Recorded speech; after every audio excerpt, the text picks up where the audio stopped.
Good morning, everyone. I'm Dimitri Josephine, and it's an honor for me to be standing here at AWE Asia 2024. As a virtual director and an XR expert of virtual production in Indonesia, I've had the chance to explore the new technology and to transform the creative experience. Okay, so just a little bit about me. I'm a virtual art director with nearly 4 years of experience, and I'm also a pioneer in virtual production in Indonesia and Southeast Asia. I've led over 60 projects across TV commercial, music videos, movies, and TV series. I'm also probably right now still the only Unreal Engine Authorized Instructor focusing on virtual production in Indonesia. I was selected for UFN Epic Games 100 Women in Asia program last year. And recently, I just joined an organization from Greek called Women on Top. It's focusing on women empowering women. And then I'm also expertise in integrating creativity with technology to craft immersive environments. And at the moment, I'm co-founding a new animation company focused on leveraging virtual production techniques with my husband for innovative content creation. These are just the badges that I got from Unreal Engine. These are just some of the previous projects that I've done in the past. These are more the music videos. Some of them even got viral in Indonesia. And these are some of the TV commercials that I did in the past as well. And the session for today will be divided into 10 parts. I'm going to talk about the core concepts of virtual production and XR, and then the importance and impact in media production. And I'm going to showcase some of my key projects that I've compiled into a video, and then the creative perspective supported by technology. And I'm going to talk a little bit about the new business venture that I'm currently developing, and then the industry insights and opportunities, and the opportunities for growth and leveraging technology, and then we're going to close it with a Q&A session. So with the virtual production, it's actually not a new technology. It's not actually not a new concept. It may seem like a cutting-edge technology, but it's actually has been there for years. What we're seeing today is just a natural evolution of the technology. So if we're talking about virtual production, some people are actually still got confused about the terms of virtual production or XR, AR, MR. Some people are still got confused with that. Actually, virtual production is different with XR, but it has similar technologies. But with virtual production, it's actually a filmmaking method that combines the physical and digital elements in real time. So we are using advanced game like Unreal Engine. If you guys ever heard of that, we're using camera tracker, any camera tracker, and LED volume background, so we could enable directors to visualize and manipulate scenes in real time. And then for the core concepts of virtual production, there are actually four. The first one is the real-time rendering. With the real-time rendering, everyone can see and interact with the CGI elements, interact with the environments in real time. And then with the LED volume stage, we set up a big LED display screens, and then instead of using the traditional green screen, and this technique was actually popularized by the production like Mandalorian. With LED screens, we actually could improve the lighting and the reflection instead of when we're using the green screen. And then there is also motion capture and performance capture. So we could record the movements and the expressions of the actors, which are then applied to digital characters in real time. And then the last one is virtual tracking and virtual cameras. So with the camera tracking, we could record the position and the movement of the physical cameras, allowing the virtual cameras in the CGI environments to mimic the movements. And then what are the importance and the impact in media production? First, of course, we could enhance our creativity and realism. Just imagine if you guys want to shoot a scene of a film or TV commercials or whatever in a location where it's too impractical or too costly to build. Then with this technology, you could actually make it happen. And then you could also get real-time feedback because with the engine it's actually real-time rendering. And then if we're talking about the efficiency and cost effectiveness, of course with the virtual production we could reduce the production time, so we could do some cost saving. And then with the collaboration in remote work, with this technology and with everything is already integrated digitally right now, we could work with all of our departments, but in different locations globally.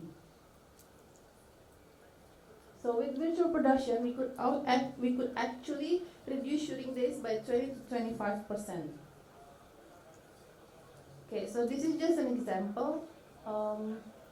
This was shot in real set, but you can see the difference if we are shooting it inside the studio with virtual production. With the real set, you have to make sure that the building, you have to find the building, and then you have to make sure that the building was actually an abandoned building, and then you have to set up the fire, and then probably you have to set up an insurance for the actor, and then so many things that you have to calculate, and there are so many risks.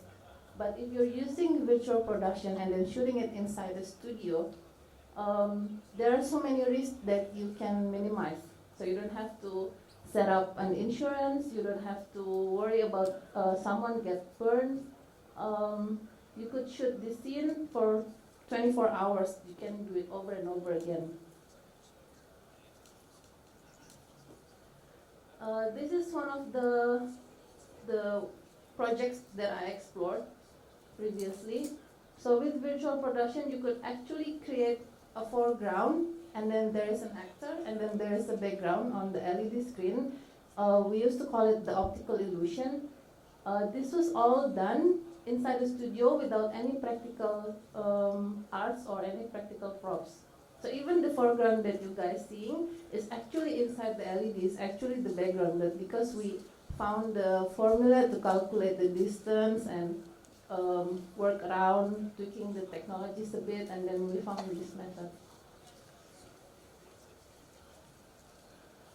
So the benefits of using virtual production, I've summarized it into 3 main points.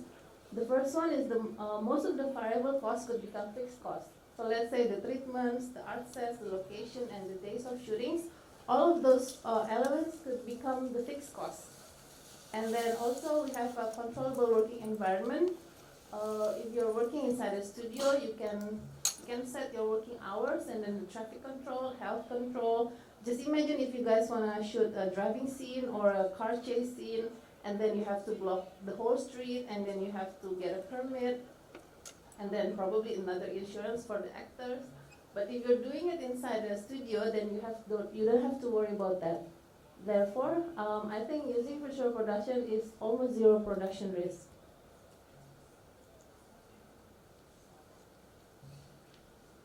This is just a short explanation that I took from Sony Innovation Studio. It's just an explanation about how virtual production with IC VFX and LED wall works. So there is a camera and the camera tracker, whichever that you guys want to use, and then there's an LED screen, and then the actor is standing in front of the LED screen. It could actually, with virtual production, it depends on the concept, but we could actually get a scene, we could actually get a footage that looks almost as realistic as if you're shooting it in the real location. So some insights from me, if you guys are doing a virtual production, always make sure that you guys find a reference that you want to approach at the end, and then always prepare, because sometimes some people come to me and they don't have any reference, they don't have any preparation. They just come and then they want to shoot the next 2 or 3 days, and then we have to educate them on what to prepare. And then always use concept art and cinematic reference, because that's what will guide the whole production about the final look that you guys want to approach. And then usually during the TV commercial or music video production or TV production, there is 1 day before the shooting day, which is called the pre-light day. Never skip that day, and you have to always rehearse, because some people they don't come on the pre-light day or they don't rehearse. And during the shooting day, they make lots of adjustments and they didn't have enough time, or sometimes if they actually go over the time that they've allocated, that they have to spend extra more cost. Okay, what are the challenges of using virtual production? So the most challenge that I face actually is the underdeveloped concept. Some people don't usually have concept, they just see something on YouTube or they just see something on the internet and they said, I want to make this, but they don't actually have the real concept. Always make sure that you guys have a concept. And then number 2, 3, 4, 5 is this technical stuff. But this is very important because with Unreal Engine, we have to actually always make sure that the camera lens match with the camera inside the Unreal Engine system, because it could impact with the resolution, or sometimes it would lag. So you have to make sure that the camera lens always match. And then with the white balance and the exposure and the light source, you always have to communicate and discuss with the DOP and the gaffer team and the directors beforehand. So always discuss with them, because not all of them already know what to expect with virtual production, so always communicate with them in the previous.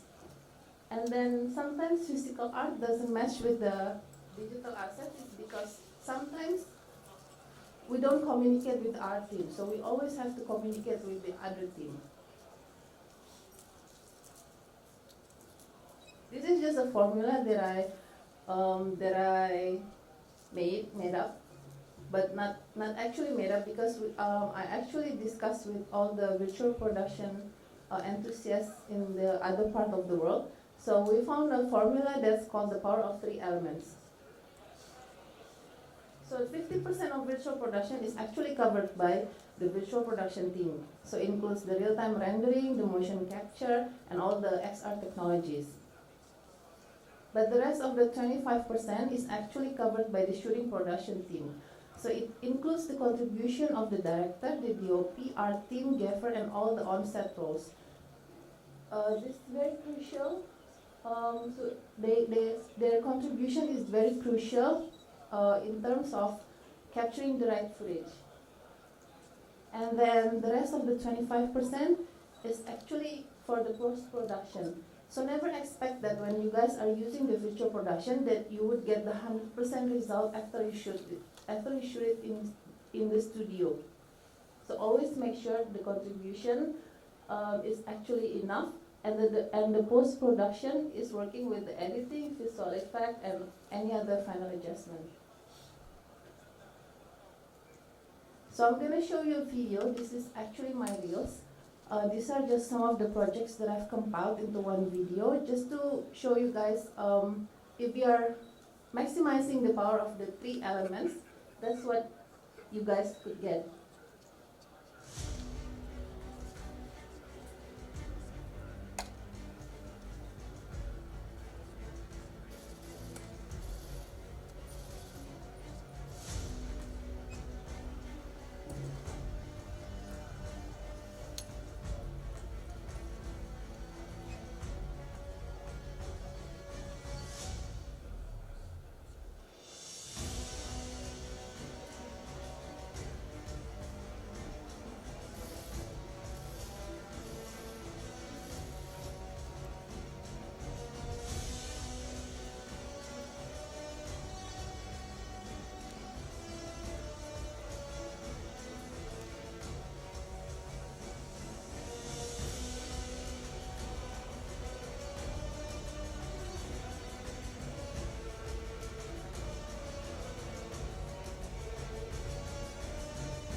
all the TV commercial and music videos that I've compiled, it was all done in the studio.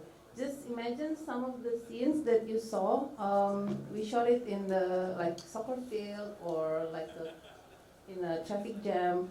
It's very difficult to do it in a real set because it would be too costly. But with virtual production, it's actually possible. Okay. So after I talk about the creative and the technology side, I'm gonna dive into the significance in Indonesian and Southeast Asian markets a bit. We're gonna talk about some data. So with the rapid market growth, we can actually see that the digital economy in Southeast Asia is actually expanding rapidly in the past few years. So it's projected to triple in size to 240 billion by 2027. Because over 71% of the population in South Asia at the moment is using internet. Even the older people and little child, they already have access to the internet. And then if we're looking at the cultural opportunities, with Southeast Asia's rich cultural heritage, we actually have unique opportunities to leverage all the technologies in terms of storytelling. And then if we look at the local talent and investment opportunity, it's actually expected to grow by over 10% annually. And with the digital transformation, all of us who are working with the technology and new technologies at the moment, I'm pretty sure that the pandemic actually accelerated your ideas and your technology, because in the pandemic, all of us were forced to transform into the digital world. And then if you look at this data, we can actually see the data that we could capitalizing the market growth, the cultural richness, and the local talent that I've mentioned earlier. This is just data that I found. So if you look at the compound annual growth rate for Asia Pacific filter production market, it would still increase up to 19.8% in 2030. So if you look at the industry itself, it's actually still growing. And in the other parts of the world, not only in Asia Pacific, there are so many new studios are rising right now. So with the creative perspective supported by technology, if you look at the hardware and softwares nowadays, with the growth of AI as well, hardware and software is actually supporting the creativity. Even in developing the hardware and the software itself, we need creativity. Therefore, if we talk about the creative perspective in the virtual production, it's actually like opening a door to endless possibilities. So if we talk about the real-time feedback and visualization, as I've mentioned before, that if you're using the Unreal Engine, it's actually the software itself is actually giving you an experience of real-time rendering, so you don't have to wait for hours or days to see what kind of scene that you're gonna get. And then with the motion capture and performance capture, I think motion capture, the growth of motion capture technologies nowadays is really a game changer. And then with the virtual scouting and previs, just imagine that you can actually walk around your set, but you don't have to actually go to the location. So you can just go through your sets in your PC or in your laptop. And then with the collaborative platforms and remote workflows, as I've mentioned earlier before, you guys could work with all of your team globally, so you can actually improve your communication and coordination. And then the access to digital libraries and resources is amazing, because whether if you need a futuristic cityscape, or if you need a mythical creature, or if you want to shoot in a very fictional location, you can have everything you want. Okay, so with the growth of the technology nowadays, I think it's safe to say that if we embrace the limitless potential of XR and beyond, we could actually merge the world between creativity and technology. So I think not just focusing on creative, but not also only focusing on the technology, but I think we need to focus on both sides.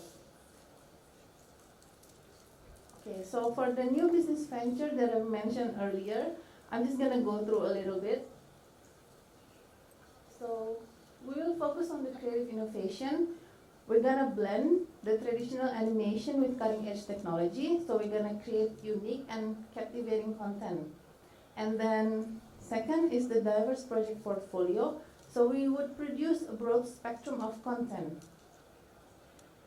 And then with the educational program, because I'm also the Unreal Engine Authorized Instructor at the moment, so I'm actually committed with myself to nurturing the next generation of storytellers, because I'm also mentoring in some organizations, and next year I will be one of the mentors in Women in Animators, because I'm actually have a passion of teaching people. And then with the strategic partnership, we're gonna collaborate with industry leaders and tech companies. And then with the market reach, we're not only focusing on the Indonesian and Southeast Asian market, but our long-term goal is to actually expand globally.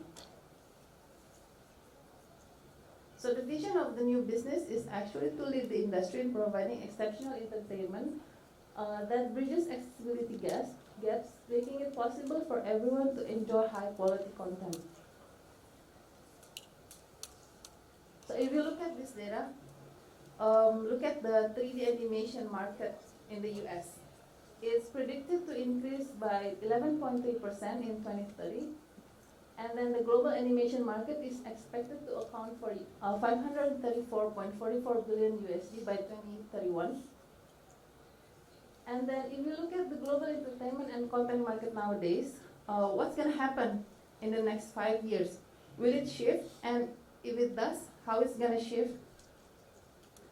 Okay, so if you look at the VOD streaming market forecast and the internet advertising market forecast, you can see that the data is keep increasing over the same period from last year to 2027.